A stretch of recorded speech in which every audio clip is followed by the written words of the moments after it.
My name is Reto Meier. I am Ian Nee Lewis. And today on the App Clinic we'll be examining shopping lists.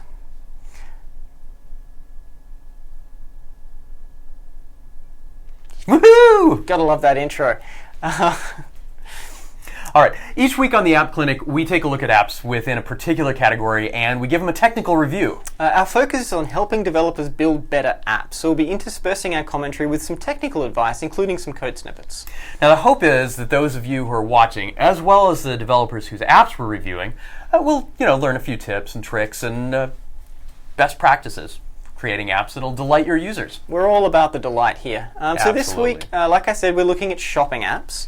To be more specific, apps that help you shop by letting you write lists of things to shop for. Right, so shopping list apps. Basically, yeah. Okay. So there's 4 apps on the patient list today. They are Out of Milk, Grocery IQ, Zoum Tasks, and some French thing that we don't know how to pronounce. But we're going to call it Prixing. It could be Prixing. We're going to go with Prixing. But if there are any French language speakers watching, please let producer Lewis know so he can correct us live on air. Because we do like to be correct. Or just mock us in the YouTube comments. That happens all the time. That's pretty much standard practice. So By I don't the think we way, need to tell anyone that. If the dude that thinks we work for Apple is back, say hey. And I was thinking about how could we prove that we're working for Google? There's no way. It's hard. I mean, we're in front of a green screen here. It could be anyone. It could be in yeah. Cupertino right now. Yep. We're not. But with I guess just a little camera punched into Andy's old office. That would be something. This is where the spy cam was. No, it's worth a shot. That's not an insinuation, by the way. No. And of course, I'm speaking only of a hypothetical version of some company that has no relation to any company in reality. Moving right along. Let's move on. So we're going to take a quick lightning round view of some of the apps that we're going to be looking at today. So we're going to go through them really quickly now and then dig a little bit deeper later. So the first of those apps, Grocery IQ, I think can best be described as your ultimate grocery companion. It's got integration with coupons, loyalty cards, it lets you share synced lists between your friends and your family, and has a lot of really convenient ways to input items into your list, including things like barcode, autocomplete, favorites, all of that good stuff. So this was one of my favorites. I'm looking forward to digging a little bit deeper into this one. Out of Milk is less of a shopping app and more of a list management app that happens to mention shopping as a possible application. Now I'd say the visual design is lush. It has an animated background on the opening screen. It has little skeuomorphic touches here and there. And it has a crisp and responsive UI. Now it separates lists into 3 different categories: shopping, pantry, and to-do. And as far as we can tell, the idea behind the app is to stock your pantry list with the items that you use and then move them to your shopping list when you run out. And that sounds like a great idea, but as we'll see, there are a few hitches in the execution. We're smooth with these transitions. It's wonderful. So, Prixing, like Grocery IQ, is a full-service shopping companion. It's got coupons, offers from nearby stores, and keeps hold of all of your loyalty cards, and even offers price comparison, which is, I think, the only one of these particular apps which does that. It's also entirely in French, which is either a huge bonus or a serious drawback, depending on your perspective. So we'll go into a little bit more detail on that later as well. And finally, Zoum Tasks, which I think I'm saying correctly. I have no idea. Time and again, we've looked at apps that had promising functionality, but then found that they cut corners on polish. It's like the developers ran out of rent money and had to ship. But Zoum Tasks is the opposite of that. This app does almost nothing functionality-wise, but the polish is actually above average. In fact, it's so good and so simple that Zoum feels less like an app and more like a resume from somebody who wants to create apps for a living. But if you look at it in that light, Zoum has some cool features. We're going to take a particular look at one later on, the data validation animation, which I think is really cool. But before we do that, let's talk about today's prescriptions. All right, and before we do that, I want to big shout out to the folks who mentioned that our audio was in reverse. So we had the person on the left coming from the right audio channel. Whoa! Nice. Wait, I thought YouTube wasn't even in stereo for us. Apparently it is. Rock on. Messing with people's heads. Hopefully that's been fixed now. Thank you for letting us know. This is going to be great. This is and it's like total stereo separation, so it's sort of like the 60s sounds like a Beatles record. Absolutely, which is always our goal. Look, so, I'm over here and Ringo's over there. So let's have a look at the prescriptions. I'm going to put them behind us because this is going to be up on screen for a little while. Indeed. So we're looking at shopping list apps, and I think really the acid test here comes down to one simple question. How is this better for me than a piece of paper and a pen? Right, because a piece of paper fits in my pocket, got them all over the house, load time for a piece of paper is 0, there's no latency. There really isn't. You type, it's there, you don't even have to do anything neatly. You can just scribble something in your handwriting, do ×2, whatever, and it automatically makes sense. Spouses never get mad if you're looking at a piece of paper instead of typing at your phone. Exactly, which is particularly important when you're in a shopping centre. If you do happen to be holding your phone up, for whatever reason, grocery stores seem to be built within Faraday cages. It's a little unexpected, but it means that if you've got an app which depends on an internet connection, it's really not going to be that useful for you. Well, I could say this about any app. Whether you're in a grocery store or not, there are going to be dead zones. No matter how great your carrier is, I don't care. So you've got to work without a connection, and you've got to do it seamlessly. Now, also, speaking of wives and spouses, I want to be able to share my list. I have things that I need my wife to go pick up when she's shopping. She has things for me. Sometimes we go shopping together. So I want to be able for her to see my list items. I want to see her list items. And when I pick something else up, I want to make sure that it gets checked off on both our devices so we don't end up with duplication. Absolutely, and I think that's a really important point. And we want to make that as simple as possible. So if we are sharing lists and authenticating ourselves so we can back things up on the cloud, which even without sharing, I want this stuff to live on the cloud so that it just works and I can never lose things. I want that authentication flow to be as simple as possible. I don't want to have to go through 4 pages and 3 redirects just to be able to log into this app. Hey, I don't even want to type in my email address. Right? We talked about this before. Every click that you have to make to be able to get to what you want to do is an opportunity for a user to go, to hell with this, and hit the home screen button and get out of your app. If we're going to count clicks, like keystrokes as clicks as well, then it's not going to get too far into your email address before they're like, to hell with this. Exactly. I personally never run an app if it asks me to type in my email address. My email address is on the phone. But there's other things that you can do to save people time too. Absolutely. I mean, the shopping apps are the kind of thing where most people buy the same thing. Give me some autocomplete. Look at my contacts. Favorites, remember things I've bought beforehand. Sure. Let me add those things again. Like you say, barcode scanner. Let me just take a picture. Maybe I don't even need to write it down. Just take a photo of whatever I want. That's enough to get fine location and microphone permissions so that if I'm in my bedroom sobbing and I'm all alone, it will remind me to buy beer. It looks like you need whiskey. Yeah. Exactly. That would be a useful feature. I'm not sure if any of the apps we looked at today offer that, but I guess I might be going a little far there. But you never know. It's good to set lofty goals. Exactly. Okay, so those are the prescriptions we have. Let's see how our apps measured up. Okay, so yeah, let's dig into each of those. And so the first app that we wanted to take a look at is actually Out of Milk. Which I think you took a look at. So this is the Google Play listing. Yeah, exactly. And I just had one thing to say about this, which is I think that the basic design of the logo is good.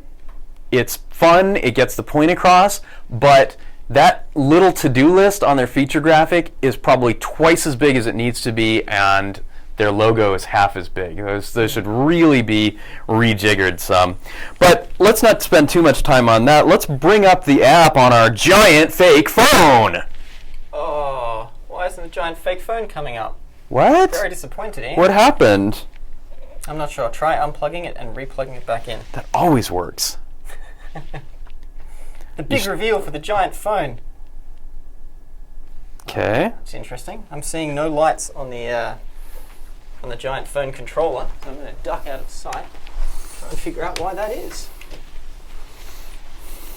I wonder if does this thing just get too hot, do you think? Because it seems like this always fails on us sooner or later. Oh, there it is. Ah! Is it coming up? Almost. Now try unplugging It's, it and replugging it back in. Yeah, it's coming.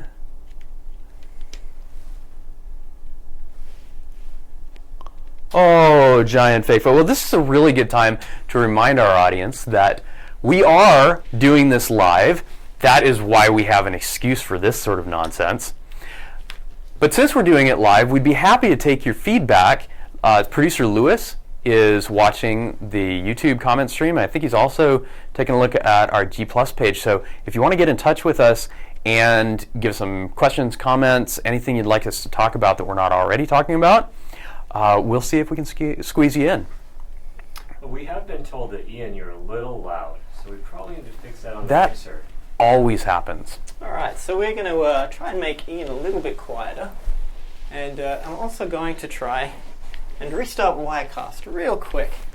Because Good Lord, really? Well, I think that's the only way we're going to get that video up. Maybe so. Video stream on pause for a moment, and then you will come back. That's right. So we will be tight, live viewers. We will be Right. paused, but do bear with us.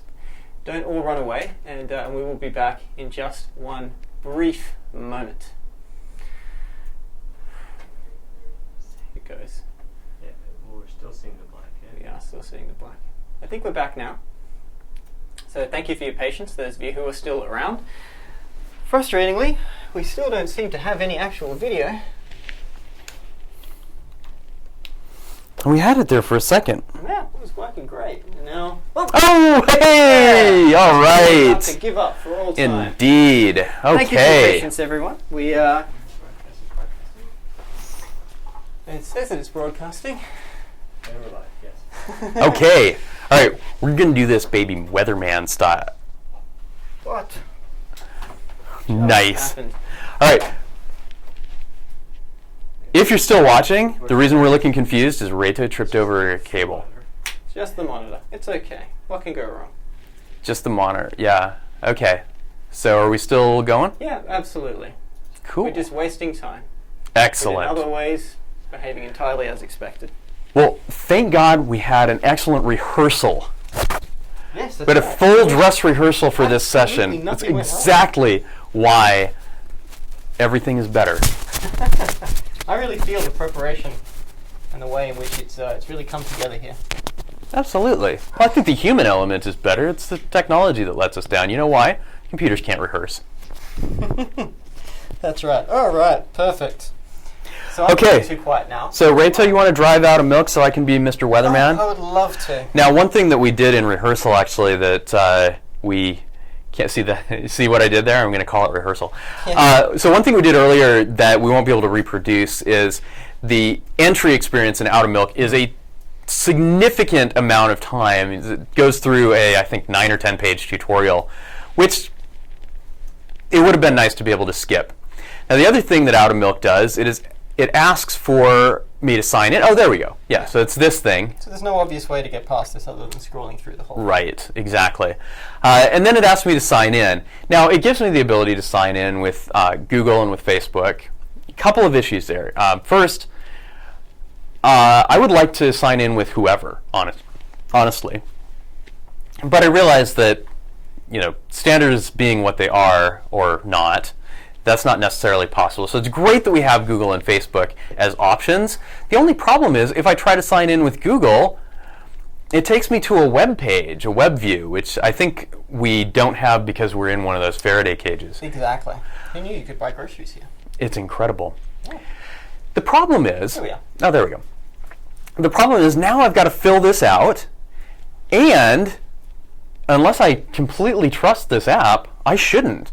Now, this is something a lot of people don't know, but I think tech-savvy people know this, is that on a phone, going through this flow isn't going to add to your security at all because the app developer can actually read directly out of that web view. This OAuth flow was created for web apps that run in standards-compliant browsers, not in a web view that sits inside another application. So with the web view, or with a web app on your desktop, the question is, do you trust your browser? With this sort of thing, the question is, do you trust the random app creator that put this together? Personally, sorry, Out of Milk guys, but I don't. So It's nothing personal. He trusts no one. So we'll talk a little later about how to make that easier, but let's remember that this is not the way to go if you want your users to stay engaged. Absolutely. So let's. So what we've got here right on the front page is again sort of this dashboard pattern that you can see, and it seems like an odd fit for this app. Well, it's kind of cool because you get this, little like moving background behind there. It's pretty, but it's a complete waste of space and it's a waste of my time. Yeah. If I want to categorize my list, that's great, but I'm not really sure that these 3 categories are the way that I would do it. Even if it were, I think I'd prefer to swipe between them or have some other way of choosing them rather than that dashboard, even though the dashboard is pretty. And as you can see, as we're going through each of these lists, they look identical, they just have a different heading. And so I really just want to be able to click this and choose between those different lists. They do behave a little differently, but that's not actually a plus. So for instance, let's check out the shopping list if you want to add an item. You type in the name of the item. Or you speak it because it's got the microphone icon there. That's nice. Mm-hmm. What happens if I add an item from the pantry list, though? If I go to the pantry, I'm automatically given a list of suggestions to add, which is really nice. And I can still type them in, which is a good step, but it does show me all of these things. It'd be really nice to have that same functionality in both parts of the app. Right. I mean, you feel like you know what was going through these guys' mind. They're thinking, oh, we've got this great functionality for the pantry. And so we'll split that off from the shopping list, which has this different functionality. But it turns out that that functionality is useful everywhere. Now, the other thing that I kind of wish this app did differently is when it comes to checking off items. I mean, what are the 2 things that you always do with list apps? You add things and you check them off as done. Exactly. And this is, I think, probably just a rule of thumb that we can say for certain, but Roman Nurek should probably weigh in on this, but here's what I think. If the 2 most common behaviors in your entire app can't be accomplished without double tapping or long pressing, there's something wrong with your UI design. So how am I going to check off an item there? So I click the item, and I can click done, so that works. Right. So if you just single click, you're going to see that that toolbar come up, and that's great. At least it's discoverable. But why isn't there a checkbox just next to the item? Exactly. And in fact, if I long press, which isn't particularly discoverable, it does the done. But what I really expect this to do is when I do a long press to get a contextual action bar. Something which will let me multi-select items and do many of the things here. So bulk move, bulk delete, bulk copy, those sorts of things, all part of the contextual action bar would be a really nice user pattern. Now, we talk a lot about apps where it seems like the developer ran out of time, and to me, this is the evidence. It's almost a to-do list of stuff that we need to figure out how it works in the UI properly. Right. There's a gargantuan list of features that obviously exist in the bowels of the app, but there's no UI to launch them, and there was very little thought given to how these things fit together. So there's just this jumble of different things that you might want to do, sharing versus settings versus history. All of these things could be done in a way that makes them task focused and discoverable, but instead they're sitting on this gargantuan menu bar that's almost unusable. Absolutely, and so that's probably the biggest piece of advice that I would have for the people behind Out of Milk is think more about the typical user workflow. What are the most common things that they're going to want to do? Make it as simple as possible. You don't want to have to think about, well, how do I move something from my, you'll see this every time I want to change something, I'm clicking 3 or 4 different places. Because I don't want to have to hit back because that implies that I'm undoing something. I just want to change my navigation location. So I want to click here and then choose pantry list, but I don't. I have to go back and then click pantry, so it's already 2 clicks. And so how do I get my chicken broth here? How do I get that into my shopping list? Well, and there's no up affordance on this thing that looks a lot like an action bar but isn't. Exactly. And again, we say this a lot, but go nuts with your custom design, but if you make a design that looks like a built-in Android feature, either make it work exactly like it or rethink your design, because otherwise you're just going to confuse people. Exactly. So really, I think the suggestion I would have here is simplify your navigation, simplify your workflow, optimize the app for whatever the most typical or desirable workflow is. So it should be really easy to add things to your shopping list using all of the autocomplete magic which is in Pantry. when you've bought things, it should move into your pantry because you've bought them, so now they're in your pantry, and then from there you should be able to do a single click, which then moves it back into your shopping list. And so then you'll have an app which continues to grow and become more and more useful the more you use it, without having to do a lot of pre-population. No one is going to sit down and put everything that they currently have in their pantry into this app to make their life potentially easier in the future. It needs to build on itself. Exactly. Well, I think we've probably spent enough time talking about the particular things that Out of Milk may have done right or wrong. Why don't we talk a little bit about some of the technical things that they might be able to do to make this app a little better or friendlier? Absolutely. I seem to have lost my clicker, which is handy. Probably it's over here. Yeah. Yes. So one of the things which this app does, which a lot of these apps do, or at least one of the key pieces of functionality, is sharing lists. And so the way that you do that is you choose someone you want to share it with, sends them an email, says, hey, this has been shared, and you can follow a link to it. Now, what would be really neat is if you could take that one step further and actually have that link automatically open up your app.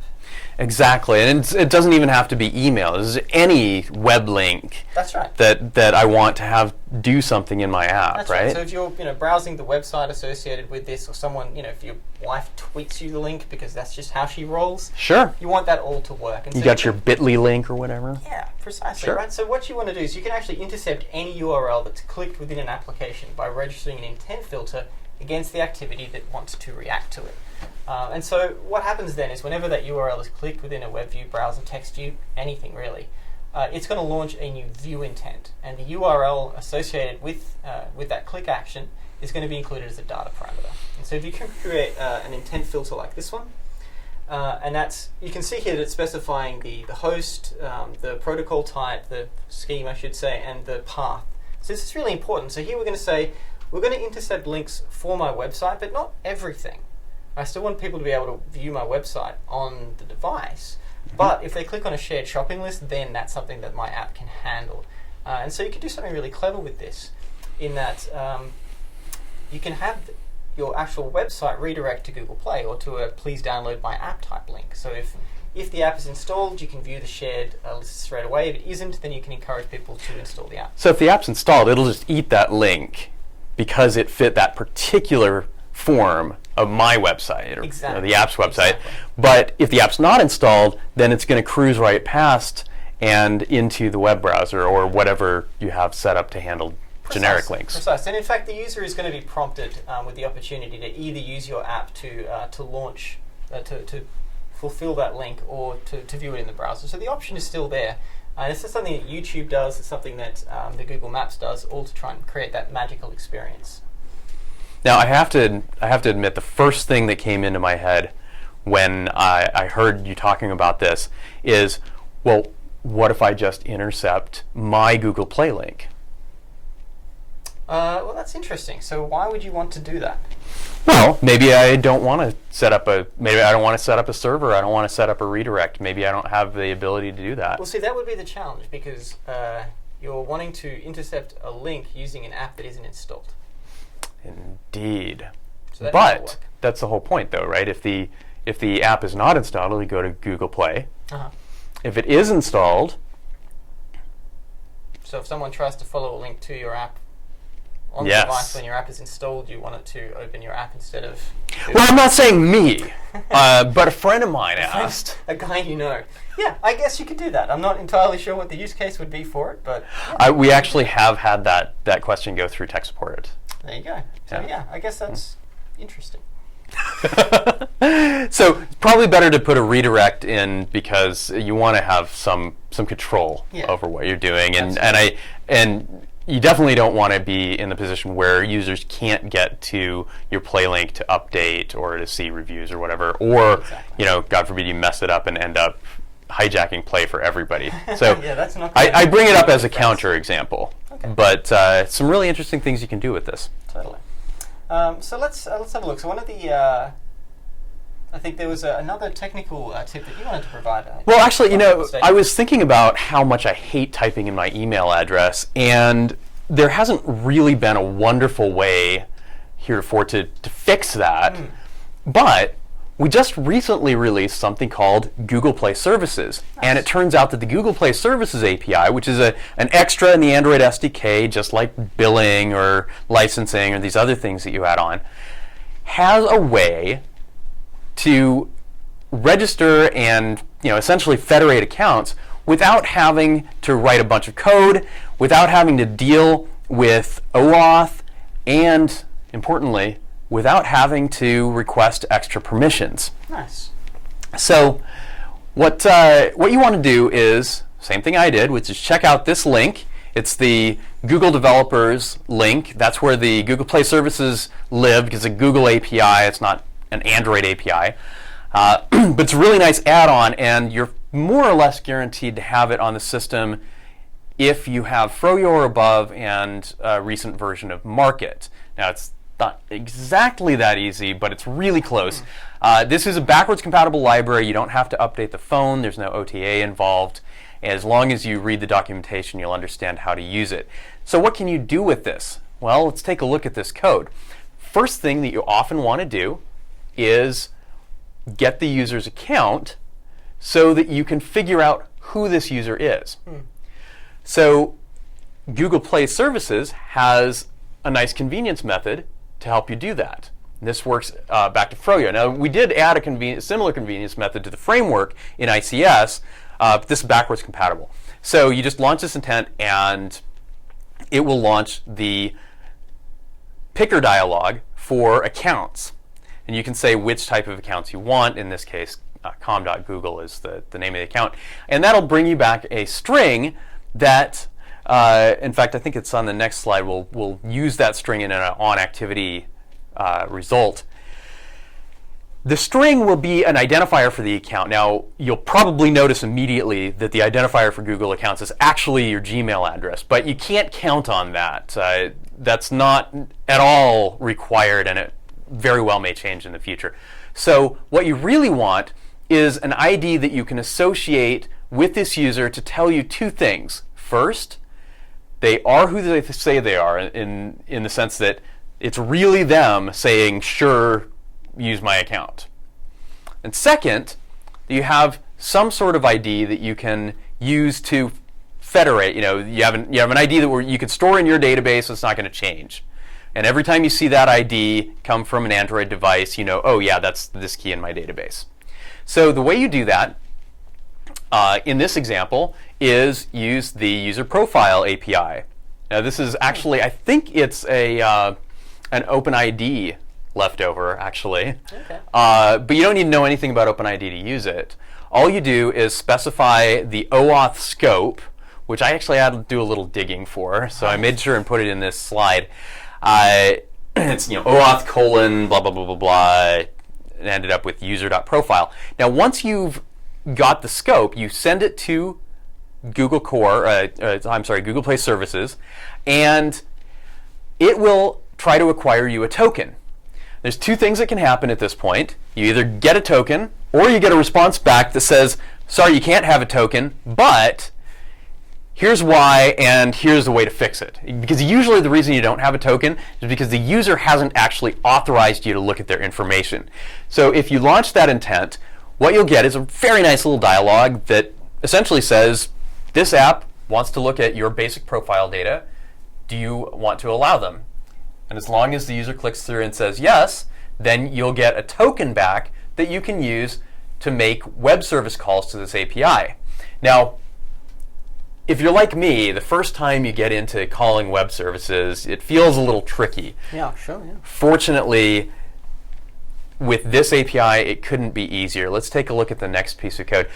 All you do is get a URL connection and set up the particular URL with the token that you were given. So that's all you need to do. It's a one call thing, and the response that you get back will actually contain the user's profile data. It's JSON formatted, and we can take a look at that right now. Oh, so this is an example of what you get back if you query my profile data. For instance, you get my name, or at least what I told Google my name is, and you've got a date of birth but no year, Uh-huh. no email address, no way to contact A me. lot of people have their year of birth sort of tied into their email address, so it could be tricky if you gave that access. That's quite possible. Or it could just be the year of a very pleasant scotch that you drank once. That's quite possible. Indeed. The important thing here is that you're getting enough information to be able to identify this person when they come back. So there's you can get their first name and last name so you can actually refer to them by name. People love that. Absolutely. But more importantly, you get an ID. This is actually their Google Plus ID, which is tied to that user and won't change the way an email address might, or the way a name might, in fact. Absolutely. Absolutely. Oh, that's really nice. So don't make your users type in email addresses and passwords anymore. This is a click-through interface that does the exact same thing, and unlike the web view that we saw earlier, it's secure. Actually secure, which is a nice touch. Indeed. All right, so let's move on. Let's move on. Let's have a look at the next app that we wanted to check out is Grocery IQ. Look, my head is an IQ. Oh, it's got to be a first time for everything. Let's take a look. It's so this is an app that I quite like. Grocery IQ is probably my favorite of the apps that we look at today, and you can tell that the developers behind this app have really spent a lot of time and effort trying to create something that is as fully featured as possible. You've got all the obvious sorts of stuff that you like. So you can see here, it's got autocomplete, which is nice and fast and rich. And it actually goes a step further. And you can see here, once you've added these things in, it automatically categorizes them for you as well, which is a really nice tip. You can see all of the sort of obvious things are right there. You've got the checkbox next to things as well, so you can just add things to your list really easily, check them off really easily. And so it's got that core functionality of what is this app for, how does this make my life easier, is really obvious right off the bat, which is nice. Exactly. So one thing that I really love about this app is the way that it knows everything already. Yeah, absolutely. And unfortunately we can't show this, but it actually does have pictures that would actually be sitting right along here. Nice. So That's really handy. It'll show you a little bottle of whiskey, for instance. Because just in case, well, yeah, in case you forgot. Well, and this can be really useful because it seems kind of obvious. It's like, well, I've added it to the list, so I know what it looks like. Except that maybe someone else added it to the list and you don't know what it looks like. And so having a picture right there from something someone else added is really useful. And this is a really good example of an app which is trying to one-up paper. So where paper is just whatever you wrote down, here you get to know what category it's in, which means you know what aisle it's in, and you can then sort by aisle so you can make sure that your shopping trip is actually optimized using the traveling salesman problem. Yeah, it's amazing how the presence of these cloud databases just can change the most mundane app into something really magical.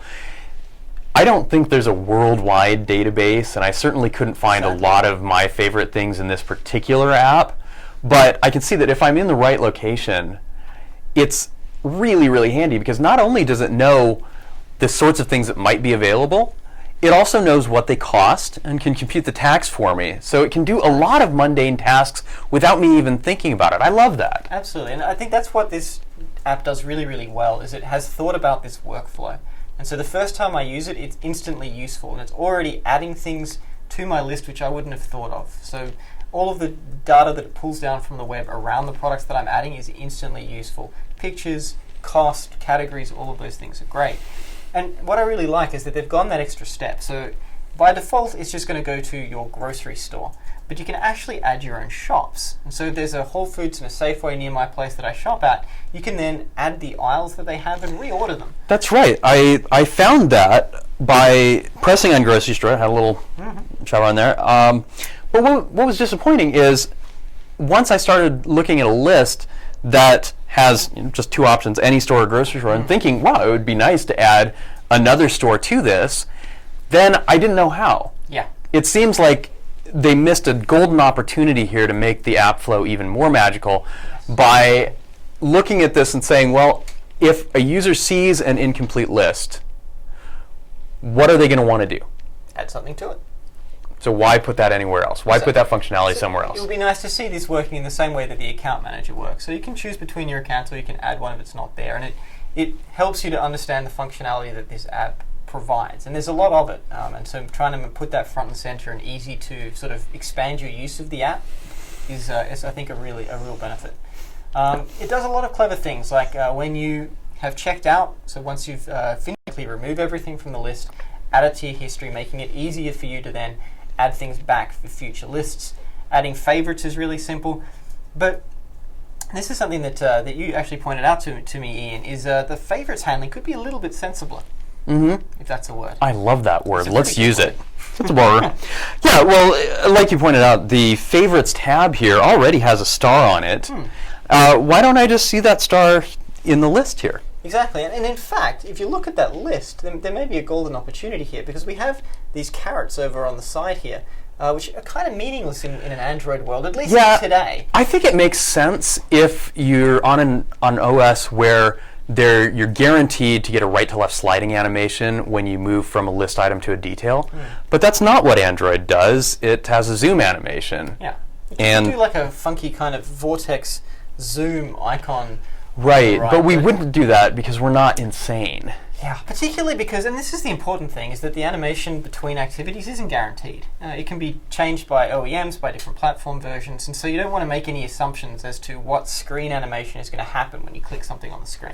You really don't. So what we've just trained users to think in Android is that if you click on a list item, it will take you to the details for that list item. Precisely. That is just an expected behavior. So there's no point in putting a chevron here, but you could certainly fill that space with something else. A star. There's a checkbox on the other side. If you wanted to, you could even go nuts. This is a little bit small, but you can usually get away with one or two things on the right-hand side that have nothing to do with the details for that list item. Absolutely. Because it makes your user's life easier. And of course, there's always the idea of putting a little tear-off corner to bring up a contextual item list or to long press for contextual items. Absolutely. So I think that would be a nice thing here. Would be really simple. Replace the carrots with stars, and just add that favorites flow directly into the user experience. The other couple of things I wanted to highlight real quick is up the top here. We have coupons. So we've got coupons. We've got loyalty card integration.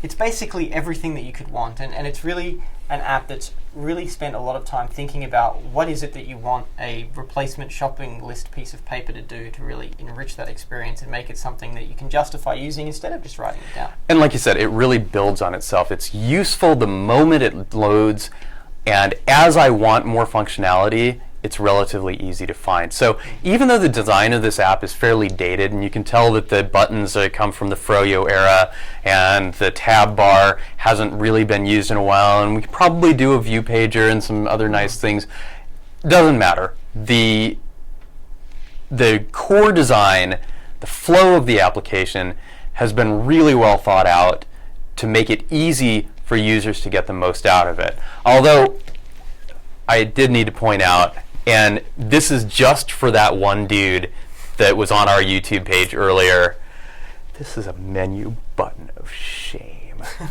Shame. Shame. But really what it is just a really obvious example of the fact that this is an app which people have spent a lot of time and effort making really great, probably hasn't been updated from that design perspective since the initial designs when this app came out. And so absolutely. That's the big piece of feedback we would have for Grocery IQ. Love the app. Let's maybe take the opportunity now that the Holo theme has been out for a while. We have the design site, so you no longer have to play the guessing game of what the Android guy is going to do next. Right. It's up there. It's been pretty standard, and that's definitely a style and a design that we're going to be sticking with for a while. So now I think is a great opportunity to maybe think about a tablet app, think about doing a redesign. And in fact, Roman, Nick, and Adam are going to be performing a design makeover on Grocery IQ next Tuesday. So it'll be interesting to see what they come up with. And stay tuned, by the way. We don't have a time yet for this, but sometime in the next couple weeks, we are going to do an interview with the design team, and they are going to explain the whole menu button issue, and we are going to get set straight. So yeah, that should be interesting. Stay tuned for that. Right. So there's a couple of specific technical implementation details which I wanted to cover as well. So these are things that Grocery IQ does well, could do better. And again, I think in both of the cases here, it's stuff which is probably post dates when this app was built. So hopefully it's stuff that we can point out to the developers and they can implement as well Absolutely. to make the app that little bit neater.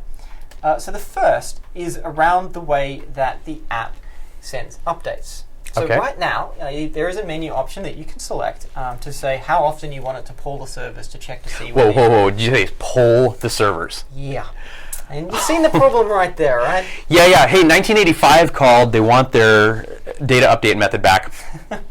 So, and the bad news is the highest number you can set is 5 minutes, which kind of makes sense because I want my shopping list to be bang up to date, but I really don't know that I want my phone firing up the cell network and transferring data back and forth between a server every Yeah, there's 5 got to be a minutes. better way. There has to be, and in fact there is a better way, and that's Google Cloud Messaging. And that's what I'm going to attempt to display on the screen behind me. So you start off with your app that's running on each of the user's phones. So that's what we're looking at up here. Now, what you need to do first is register the phone with the Google Cloud Messaging server. And that's going to uniquely identify this device with a particular user on it with Google. That's then going to send a message back up to the device. I'm going to stop pointing because clearly I'm bad at this. Weather presenter, not in my future. But what you now have on each of the devices is a unique address, which you can then use from your server via Google Cloud Messaging to talk to that particular app. So the next thing you need to do is actually send that down to your server.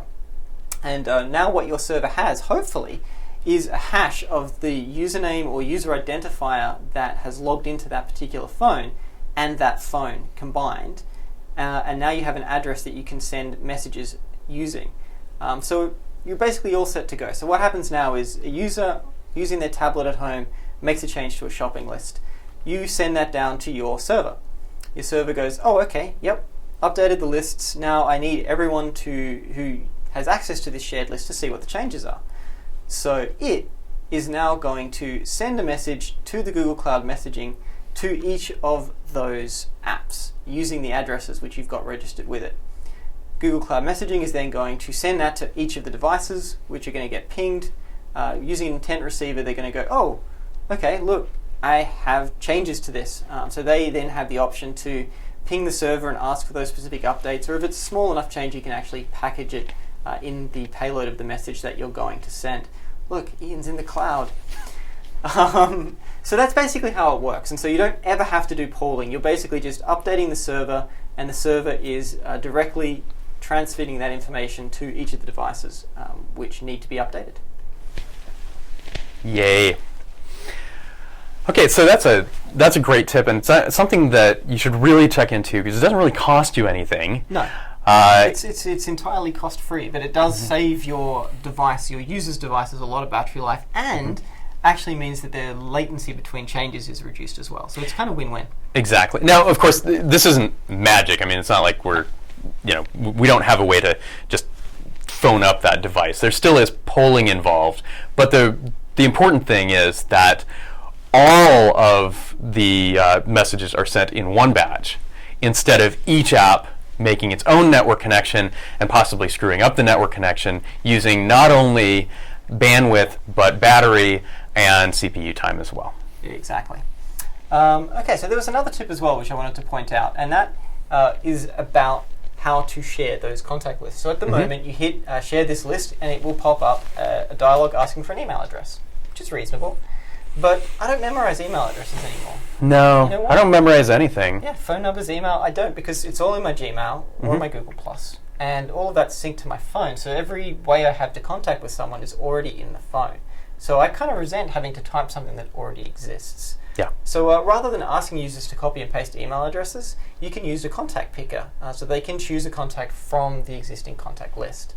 And the way that works is actually pretty straightforward. You start by creating an intent. Again, a lot of things tend to work with intents. And this time the action is pick, and the data that you want to pick from is contacts, or to put it more specifically, if slightly less clearly, the contacts contracts content provider. I love it. Yeah, these things are actually just made to be tongue twisters, aren't they? Absolutely. We love the alliteration here at Android, so there'll be a lot of A words, as much as we can anyway. So you send out that intent, start an activity for a result. So that's going to then open up Context Picker. User's going to click on something, and that's going to send you back a URI. And what this massive screen full of code does is actually pretty straightforward. We get a URI to a particular contact back from the contact picker. We're going to extract that ID by using a query on the content provider. Once we have that, we're going to use that ID to then make another query, this time on the database or the content provider, which contains the email addresses. So we're basically going to say, we have this ID, what is the associated email?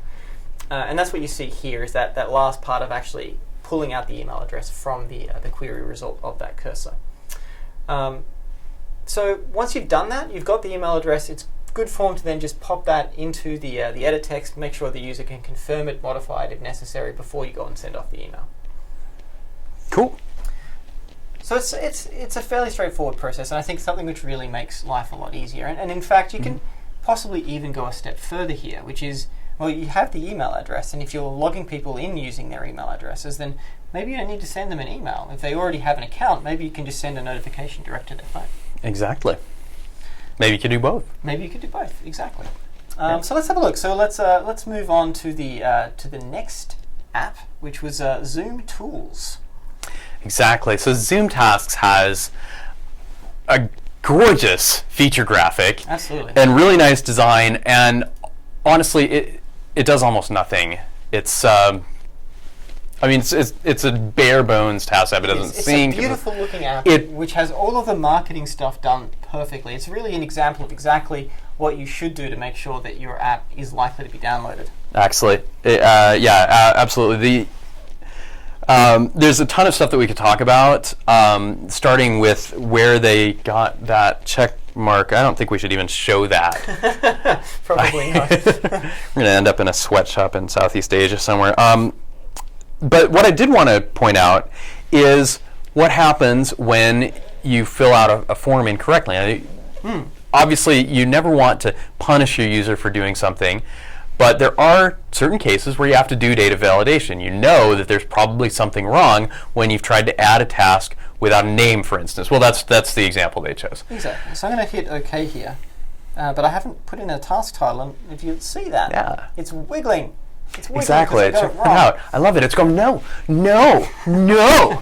So it's a universal signal that you got something wrong in this particular piece of UI. Pay attention to this bit. Right, but it doesn't give you a toast that says, please do not press that button again.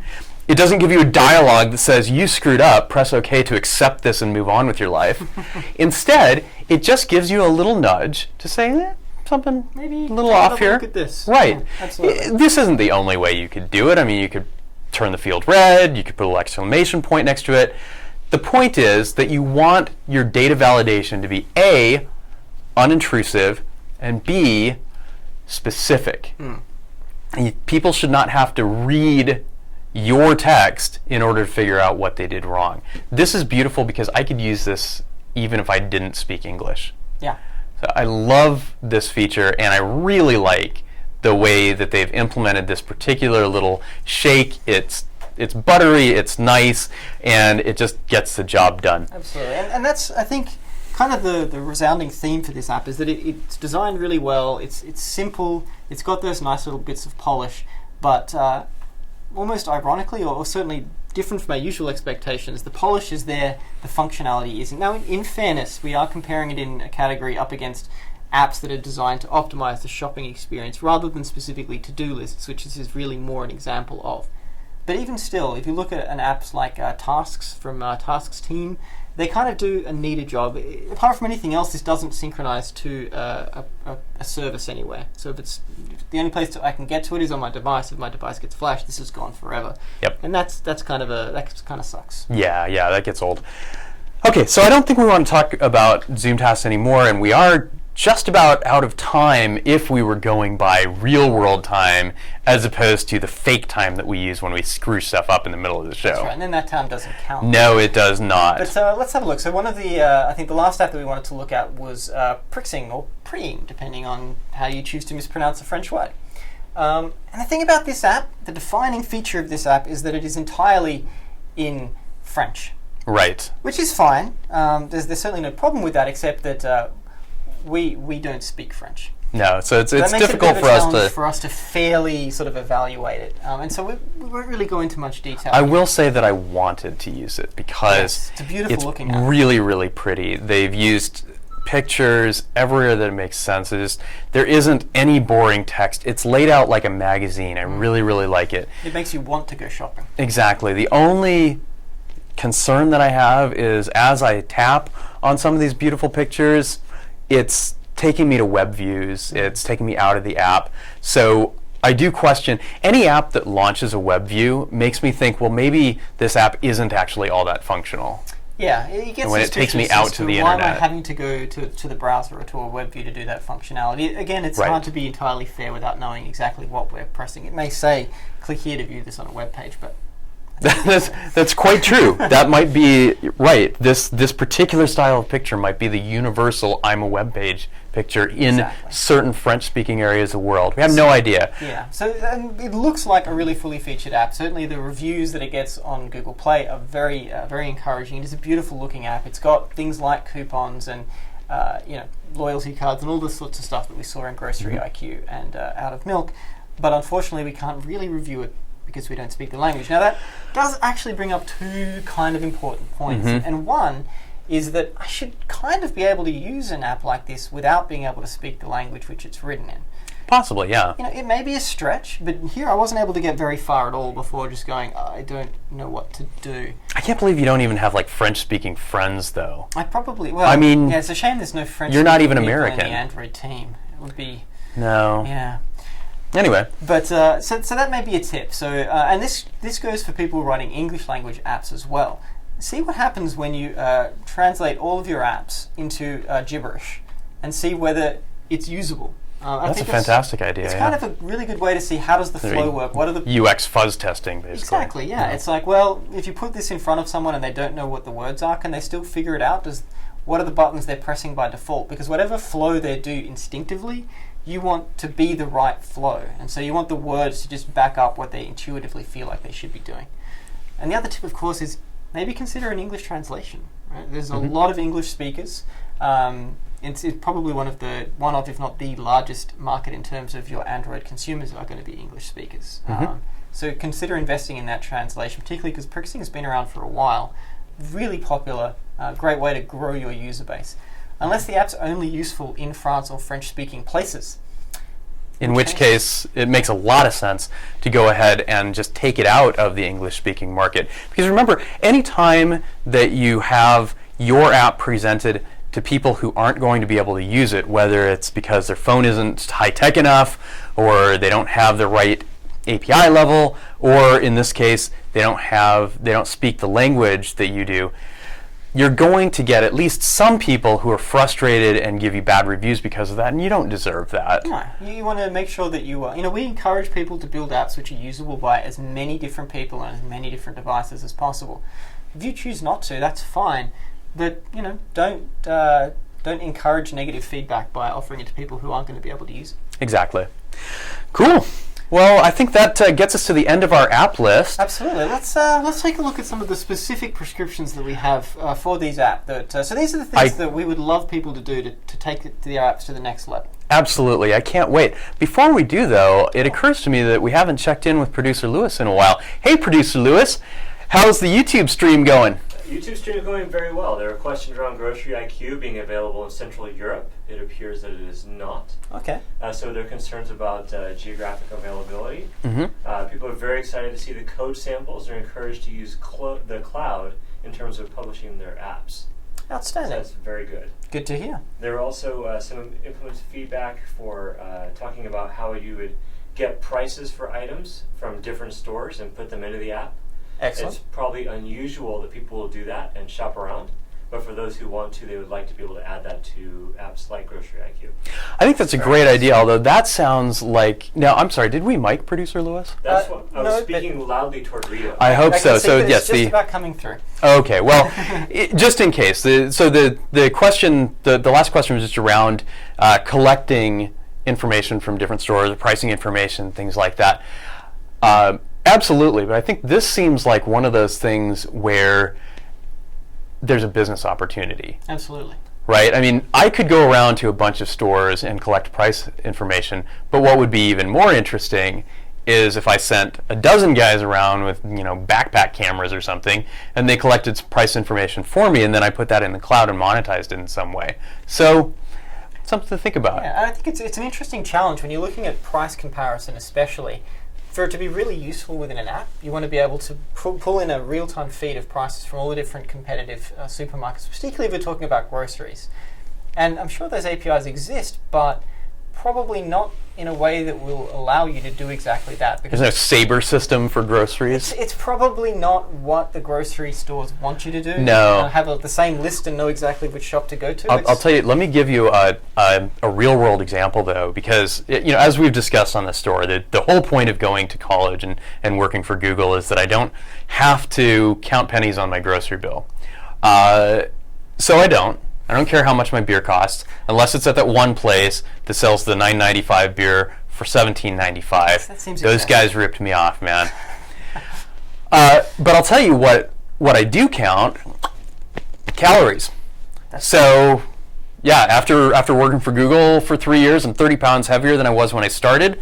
Love to get my calories down. That's something that I would love to see budgeted in a shopping app. Absolutely. And it just so happens that, at least in the United States, the FDA, the government, has a database of many different foods and their nutritional information. And you can see apps that do this. There's, I think the With Things app does it. There's several fitness apps that do it. But it would be great if that could be in the shopping app too. Again, because this is really going back to what we were saying.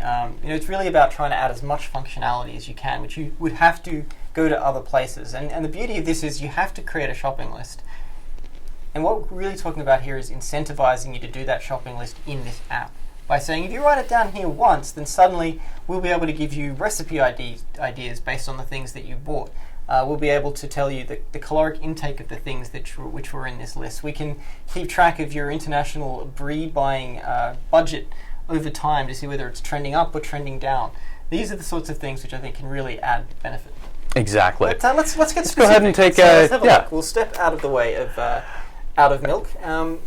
And again, I think we mentioned this before, would have been useful to copy this text somewhere we could actually read it. But we'll let you guys read it and give, I guess, overall Right. thoughts. Well, I can almost read it because I have better eyes than you. Yeah, Excellent. indeed. No. I have better glasses, but the good folks in the Google Drive team kicked them off my face in soccer this week. So I've had to revert to an early Oh, you don't even know what that cost me to set that up. Okay, so for Out of Milk, there are several design things that we would like to be seen, but the functionality seems really nice, and we'd just like it to be easier to get to. So how about the contacts picker? How about letting me sign in with my account without having to put in my email address?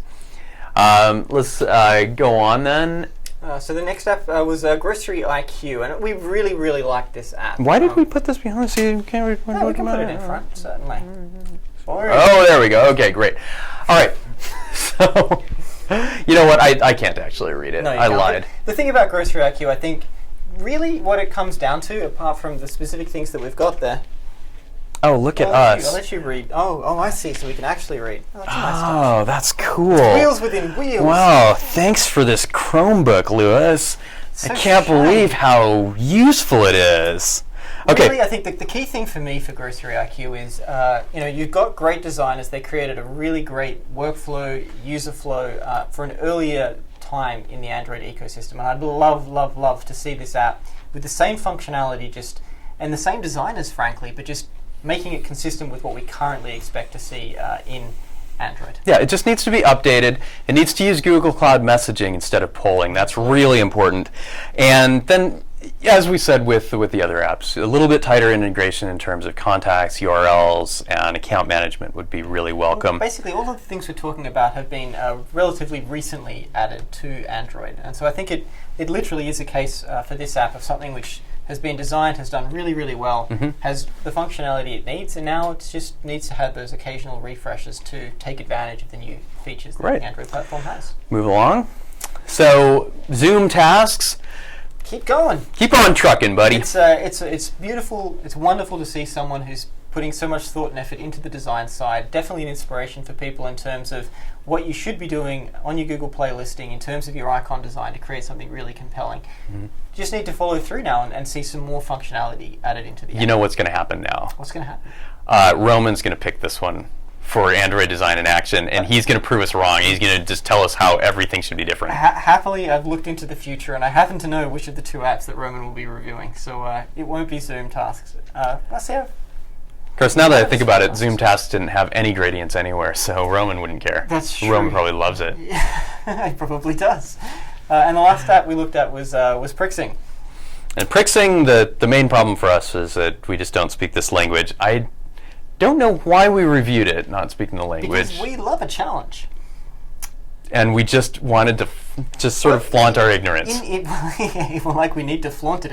It's clearly obvious to anyone who cares to look. It actually was the highest scored app, both on the Trello page and on Moderator. People really wanted us to look at it. Yeah. Which implies there are a lot of French speakers watching the show, so bonjour. And that's about as far as I can go in French. And that's only because it's also a network protocol. So we will maybe get some French speakers out here to help us out. We'll maybe get... the entire graphics team is French, basically. Exactly. It shouldn't be too much of a stretch. Perfect. So that was each of the apps that we wanted to look at, and we're basically up to an hour. So that's all for today's App Clinic. Roman, Nick, and Adam will be performing a design makeover of some of today's apps. In particular, they're going to look at Grocery IQ and Out of Milk, which is great. They're 2 of our favorites. And that'll be on Android Design in Action on Tuesday. And we'll also be checking in on the patients which we looked at today and in the previous weeks over the next few weeks to see how they're coming along. Great. Now make sure you visit our Trello page to nominate the apps and the categories you'd like to see us review. We've decided to move away from Moderator because Trello is way more hip. We threw Moderator on the ground, not a part of their system. Next week we'll be looking at Trello to see if anyone has nominated Halloween-themed apps. Reto was convinced that such a thing existed. Holiday. There's pumpkins on everyone's porch. I believed that there was no such thing. I may have been proven wrong in this instance. So next week, it's going to be trick or treat. We're going to review whatever we feel like. Exactly. If you are satisfied with Ian proving me wrong, then by all means, don't nominate any further apps. If you would like to see me proven right, please. Oh, absolutely. If you have a candy scanner, if you have a where's the best house in the neighborhood for loot, if you have something that automatically locates homemade popcorn balls and UNICEF pennies, go ahead, nominate that stuff. We want to see it. I'm sure it exists. I refuse to believe that they don't. I think people are just bogarting the good Halloween apps because they don't want other people. If everyone has an app that tells you where the best place to get candy is, then there are no best places to get candy. Oh, the Incredibles quote. Nice. Well, we'll see next week. I'm going to try it out, see what happens in our special Halloween episode where I think I'll be going as a doctor. Outstanding. I don't know how you come up with these things. No, I'm clever that way. Thanks for joining us. My name's Reto Meier. I'm Ian Nee Lewis. And this was the App Clinic. Take care. Thanks for watching.